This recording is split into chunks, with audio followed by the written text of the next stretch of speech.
بسم اللہ الرحمن الرحیم۔ بدر کے قیدیوں کے پاس کپڑے نہ تھے۔ رسول اللہ صلی اللہ علیہ وسلم نے سب کو کپڑے دلوا دیے، مگر حضرت عباس کا قد اس قدر لمبا تھا کہ کسی کا کرتا ان کے بدن پر راست نہ آیا، تو عبداللہ بن ابی جو کہ رئیس المنافقین تھا، اس نے اپنا کرتا دے دیا۔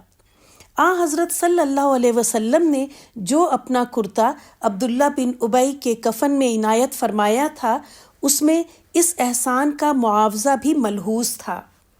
اسلامی سیاست اور ترقی تعلیم۔ اسیران جنگ یعنی جنگی قیدیوں میں جو لوگ فدیہ نہیں دے سکتے تھے، ان میں سے جو لوگ پڑھنا جانتے تھے ان سے کہا گیا کہ تم 10 بچوں کو لکھنا پڑھنا سکھا دو، یہی تمہارا فدیہ ہے۔ حضرت زید بن ثابت رضی اللہ عنہ نے اسی طرح لکھنا سیکھا تھا۔ اس سال کے واقعات متفرقہ یعنی اس سال کے ڈیفرنٹ واقعات۔ اسی سال اتوار کے روز حضرت صلی اللہ علیہ وسلم غزوہ بدر سے واپس تشریف لائے۔ لوگ آپ کی صاحبزادی رقیہ رضی اللہ عنہا کو دفن کر کے ہاتھ جھاڑ رہے تھے۔ اسی سال غزوہ بدر کی واپسی پر پہلی مرتبہ عید الفطر پڑھی گئی۔ رمضان کے روزے اور صدقہ فطر بھی اسی سال واجب ہوئے۔ عید الاضحیٰ کی نماز اور قربانی بھی اسی سال واجب ہو گئیں۔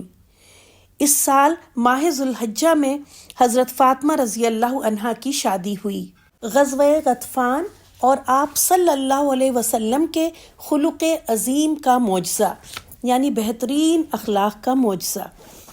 3 ہجری میں 450 آدمی لے کر داثور ابن الحارث محاربی مدینہ طیبہ پر حملہ کے لیے چلا۔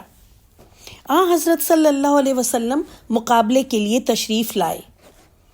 دشمن نے بھاگ بھاگ کر پہاڑوں میں پناہ لے لی۔ نبی اکرم صلی اللہ علیہ وسلم مطمئن ہو کر میدان سے واپس ہوئے۔ اس وقت اتفاقاً بارش سے کپڑے تر ہو گئے۔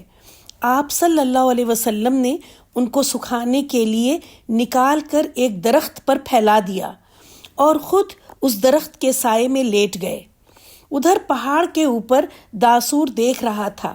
جب اس نے دیکھا کہ آپ مطمئن ہو کر لیٹ گئے تو سیدھا آپ صلی اللہ علیہ وسلم کے سرہانے پہنچا، تلوار کھینچ کر سامنے آیا اور کہا، بتلاؤ اب تمہیں میرے ہاتھ سے کون بچائے گا؟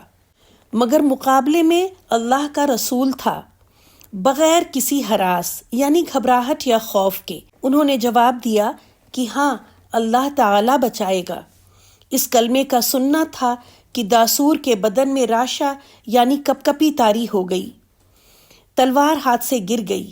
اب نبی کریم صلی اللہ علیہ وسلم نے تلوار اٹھا کر فرمایا، تم بولو اب تمہیں کون بچائے گا؟ اس کے پاس اس کے سوا کیا جواب تھا کہ کوئی نہیں۔ نبی کریم صلی اللہ علیہ وسلم کو اس کی بیچارگی پر رحم آ گیا اور اس کو معاف فرما کر چھوڑ دیا۔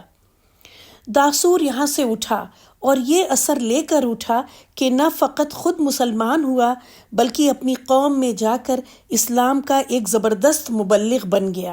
حقیقت سے اعتراض کرنے والی یورپی اقوام دیکھیں کہ اشاعت اسلام کا ذریعہ یہ خلق عظیم تھا، نہ کہ تلوار کا زور یا مالی طمع۔